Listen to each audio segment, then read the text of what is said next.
What's up, guys? Welcome back to another video. Hope you're doing well today. I am a very, very sad man because there's a few things in this lifetime that are guaranteed. You know, we've got unaliving, you have got taxes, and you've got JV Soundtracks being, without a doubt, by and large, clear of everybody else, the best and most flowy and best looking soundtracks that there ever will be in the entire game.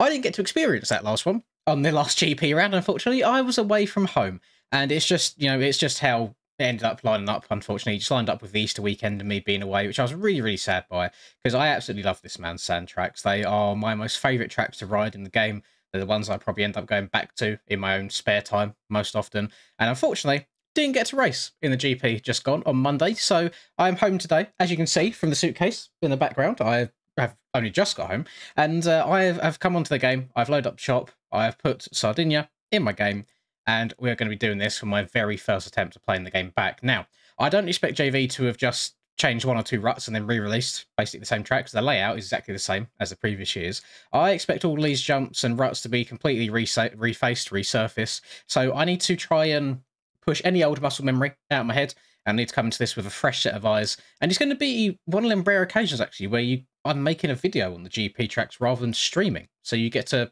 see me try and break it down for the first time. I've not seen anybody's gameplay yet at all. I've not even seen the track preview, so I have no idea what the fastest lines around this track are. So help me experience them for the very first time. There's probably some lines you might be like, why are you taking that, you L gamer? I haven't seen anybody else do it. I haven't seen the hotlines and qualifying, so let me off a little bit this time. But I hope you enjoy. And without further ado, let's get into it. For all of you passionate gamers, you can now get 20% off all G Fuel products worldwide by using code LINS at checkout. And for any of you motorheads looking for some new drip or apparel, use code MXPR_LINS15 fxrracing.eu to get 15% off. All links and codes are in the description down below. Enjoy the video and drop a cheeky little like and subscribe. And some of you may be aware that the last GP round that I did do, which was in Portugal, I actually hopped on the Yamaha, and it went surprisingly well. Not necessarily from a pace perspective, but I think it was some of my most consistent riding the entire year. So that's exactly my weapon of choice for today, and hopefully it translates over fairly decently. Now, I do need to put the disclaimer out there. I'm sure we've all experienced it. I haven't played bikes for 5 days. My thumbs are going to be incredibly stiff. I may as well be wearing 2 or 3 different pairs of jeans at the same time while trying to play. That's the level of stiffness that we're probably going to be suffering with today. But after a couple of laps, I reckon we'll be absolutely fine.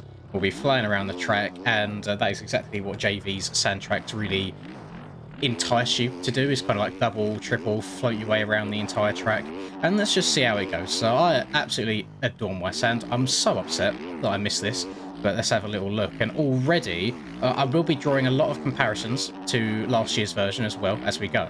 I can tell that he's made this one rougher, but straight away the bumps already, or the rollers I should say, they're not necessarily bumps as such, are they? They are deeper, they're more cupped out, so there's a lot more time to gain and lose by hitting the right lines correctly. Like if you accidentally get inside 1 or 2 bumps and you end up getting bounced upwards rather than being bounced forwards by staying light, skimming them, then you're going to lose a whole bunch more time. Oh my god, the back end didn't step out to a scrub there, it kicked me the other direction. Yeah, the more you're in the air, the more your tyres are off the ground, the less forwards momentum you're getting. So you're never really going to be accelerating too much. Have a look at it, there's quite a few outsides here that seems to be quite dominant so far. And I know on last year's track, a bunch of the insides were actually really, really good. You could get like settled in these ruts and just absolutely rail it. So it's nice to see them being changed completely. And again, if there's one certain line that you think is like really, really obviously faster, just bear in mind that I haven't been able to sit and watch anybody in any qualifying, any hot laps, anything like that. So this is just first impressions, how I would go approaching the track. And to be fair, the lines that I'm taking now, so usually, how long do we get? So we get 30 minutes, don't we, before the servers go up. And then isn't it like another 10 before qualifying starts? This is like at the point of track release until race time. So we get about 40 minutes total. So in those 40 minutes, I just try and spin a bunch of laps. I won't try and go for absolute heaters yet. I'll just experiment with a few different lines in each corner.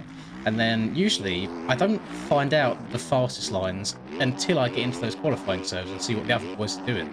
So a lot of time it's good to watch other people and learn from them and see what they do, especially if you know they're quicker than you. Because I'm never ever going to be the fastest in terms of hot lap speed.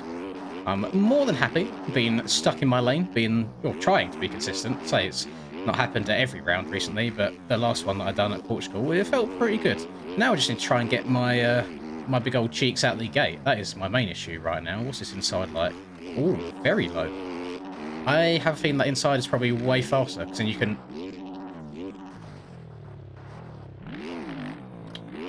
So then you can stay out of all the deep bumps. Love that. Thank you, Barboso. Welcome. Oh, no, thank you, Barboso. Front end just said nah.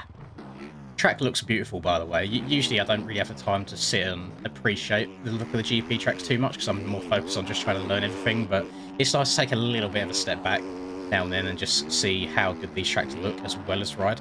And just from a performance perspective, I mean, I've never had issues at all with GP tracks on my PC. Obviously, I'm very fortunate to have a good PC, as I can't speak for all people. Some people might have to download low-quality versions, for example, but I have no idea how they managed to get things that look this good whilst the file size is also fairly small and it all handling really well. I mean, look how many bits of grass and trees are dotted around the entire track as well, just everywhere. And it makes it really feel like... So with Sardinia, you're always almost like inside of a channel, if that makes sense. You're never kind of out on top of this flat plain. You're always dug down into your little trench. And that's what this feels like, because you can't really see any other parts of the track at any point. You are in this section, this is the only section that matters, and you don't see the next section until you've turned the corner or you've hit a jump and suddenly it's there in front of you. So it's really nice when you get a flow going, especially on a track like Sardinia. Same applies to last year's one, where you then know the lines, you know where you need to be at any given point in time to go as fast as possible. And I just love it. I mean, if you are someone that maybe you struggle outdoors a little bit, sand tracks are probably the best ones to learn on. They really give you a good idea of just how much time you can gain or lose by going a foot to the left or a foot to the right, missing a bump here, doubling a bump there. You can transfer that skill over to all tracks, to be honest. Like, even if it comes to really, really small braking bumps, you can just like chuck a little double in here and there. Thinking of a track like Kells E Street, which is one of my other like top tier sand tracks outside of JV's sand tracks. Before the finish line, there's a couple of harsh braking bumps before the inside are up. And if you just get it right, if you go in there, blip the throttle, try to give it a little seat bounce, you can just triple over them and then downside it nicely and hit the corner as if the bumps were never there. It's just little things like that. You almost... I feel like I mention this very, very often. You got to channel you in a Jet Lawrence. I mean, channel you in a Chase Sexton as well when you're outdoors. You see how light them guys stay on the pegs at all times. Just floating over bumps, not making the bike do too much underneath you. And the less work you can give the bike in this game, the easier time you're going to have. That comes for both outdoors and Supercross as well. One advice that I've been trying to give people when I've been doing like one-on-one Supercross coaching recently is if you're like singling into a corner, especially if it's like a 90-degree corner, you want all of your turning to be done before you leave the face of the single. And you want to either stay sat down in the air or you want to stay stood up. Don't keep mixing it about all over the place. Don't keep changing like stances. Don't try and ask too much of the bike in the air before you land or just go all wonky. Same applies here on sand. You want to turn as little as possible whilst obviously still getting around the corner. And the less you can turn whilst getting around the whole track, the faster you will go. And believe me, when I say 0.1 mile an hour around a track like this, around the entirety of the track, can very easily add up to a second faster lap time. It really, really can. So, I mean, so far, I don't feel like I've been doing all too bad. Keep it. There we go. I don't feel like I'm absolutely zooming my way around the track just yet, but like I said, we're still learning. So I should probably downside that one. I don't know. Do I want to be going... I don't know if I want to go outside here, but I do like the outside around this corner. If we cut down, we can. So you got a little bit of a different line selection there, a little bit of a different line choice. Land inside that roller to double out. I'm sure if I come far left here, you can probably stay very low, which you can. I have a feeling that the outside here is going to be way quicker. Like that it felt slow. I had to check up in the corner a lot, and then because you've got a big uphill straight afterwards, not ideal. Same with the outside around there too. Oh, too fast, brake, stop! I'm alive, lovely. I don't think that inside is too great. Again, I think that's another outside. And that's just with sand, trying to keep your momentum up everywhere. Even though sometimes inside ruts may be very smooth, and obviously there are a lot less distance around the track, you can carry a lot more speed around the outside. It will greatly benefit you. Inside before the mechanic section feels best to me. And again, remember, this is all based on feelings.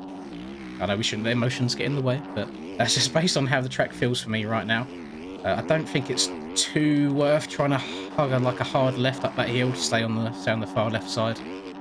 might be a tenth, 2/10 quicker. But right now, this feels very nice. What's the outside down here like? I think inside roll has always been very, very dominant. Into the middle. The middle is not terrible at all. You kind of want to step up, not get too high off the top of that.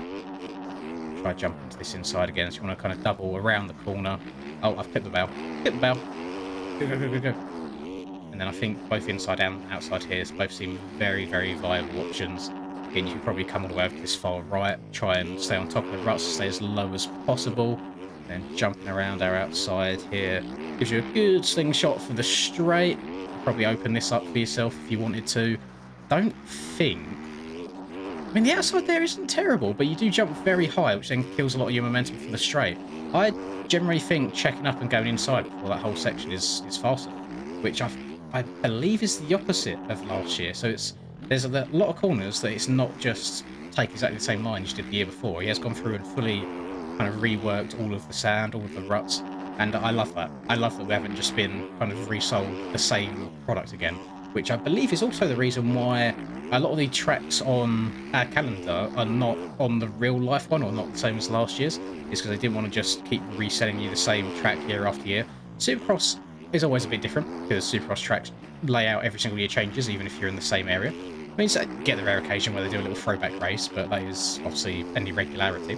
But when it comes to outdoors, a lot of the time the tracks are very similar to each other. The ruts will end up forming in a lot of similar places. So it's nice that he's gone through and just kind of redone everything. I feel like if you had last year's track, you would still benefit. Like, it's definitely coming in handy in some parts of the track, just knowing where the track goes, knowing what sort of an apex you want to take around the whole corner. But if you didn't have it, and this is your first year competing on one of these Sardinia tracks, I don't think you're at too much of a disadvantage. I really, really don't. I'm sure that if you sat grinding Sardinia for a week beforehand on the old version, you might do... Oh, that's rapid. That is so rapid. Like, pre-jumping up and over that from the right-hand side, that is definitely the hot line there. I think you'd benefit a little bit, but you might also do yourself slightly dirty in the sense of you might ruin your muscle memory. So when you get this track, you might be trying to take all of the other lines subconsciously without thinking about it, and that could ruin you a little bit. But as you can see, the track's not difficult. I really thought, after my first lap around the track, I really thought the track would be harder than it is, just based on how deep the bumps feel. Maybe it's more appearance rather than actual depth, because obviously with the texturing and stuff, he's added little dark spots inside of the rollers so you can make them out easier. So maybe it makes it look deeper than it actually is, or maybe the old Yami suspension is just that good. Who knows? Who the hell knows? But so far, absolutely vibing, absolutely schmoving. Maybe it's a difficult track. Maybe I'm just having a good day. Maybe I needed a break from the game. But yeah, like I said, I've come back from 5 days off now. So to be able to just hop on and feel like I'm moving around a sand track, it's a very, very nice feeling. It's very, very rewarding.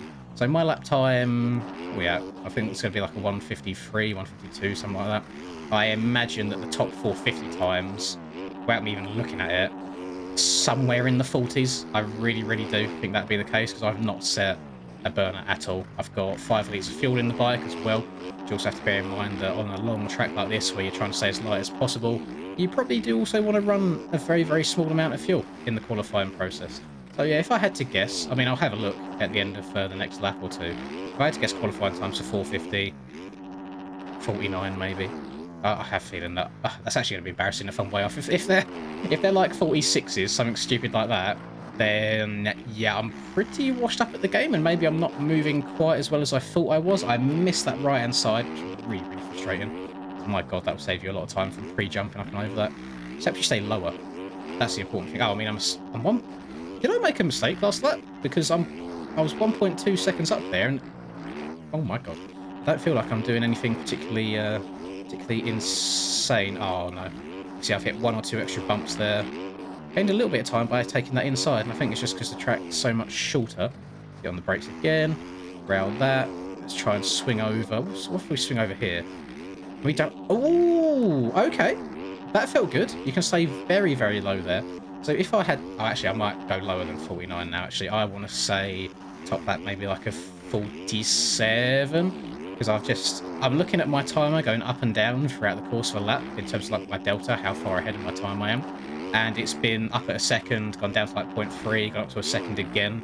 So over the course of an entire lap, if you're going for a quali lap, 100% you can gain bunch of time. Still not sure if I should be going inside or outside here, though. No clue.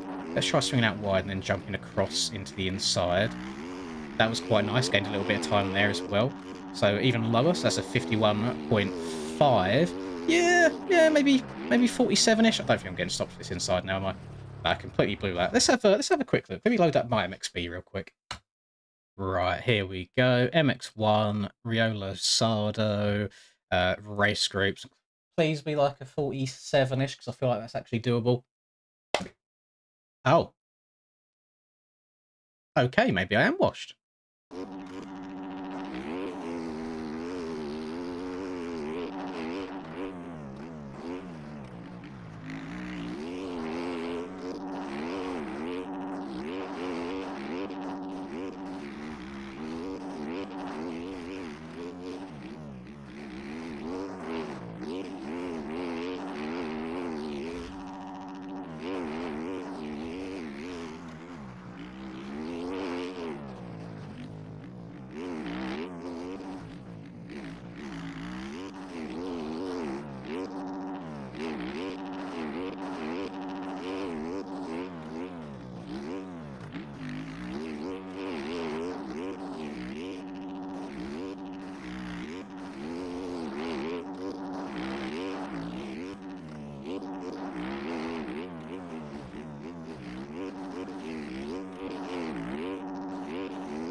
Okay, note to self. I think I'm a little bit washed up on sand because I just done maybe how many laps did I just do? Crashing and then trying to hot lap over and over.